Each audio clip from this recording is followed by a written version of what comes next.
Thank you to the witnesses, members of the public who are here today, members of the committee who have participated in today's hearing.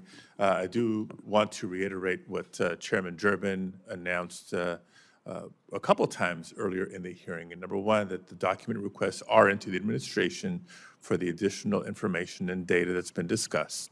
Also, that there will be additional hearings on this topic in this committee, including one with government representatives. This is the first of, not the only hearing on this topic. And also on behalf of Senator Durbin, I want to thank the witnesses for participating here today.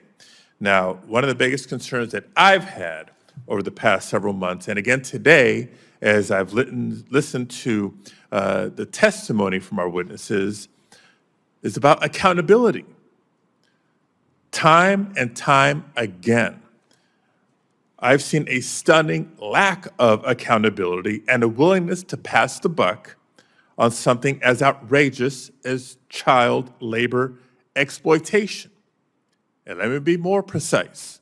We're talking about billion-dollar companies, household names in America, who are more than happy to report and brag about their profits each and every year. Corporations who spend heavily on hiring consultants to analyze every step of their supply chain, their manufacturing process, make recommendations on how to eke out ever more efficiencies, productivity, and profit. Yet when it comes to responsibility of who's working for them, who's making these profits even possible, they claim ignorance.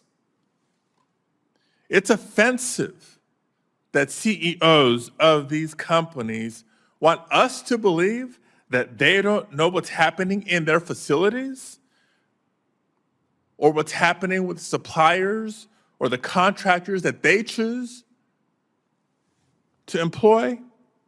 It's a shock to the conscience, and there's no longer room for ambiguity for who's at fault. As you heard from Ms. Gerstein today, employers across the nation indeed have the means to prevent this exploitation from happening.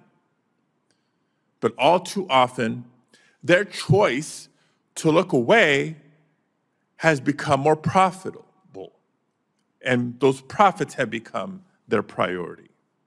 We must enforce the laws to hold these employers accountable and ensure that our federal agencies are working together to better protect these children, all children.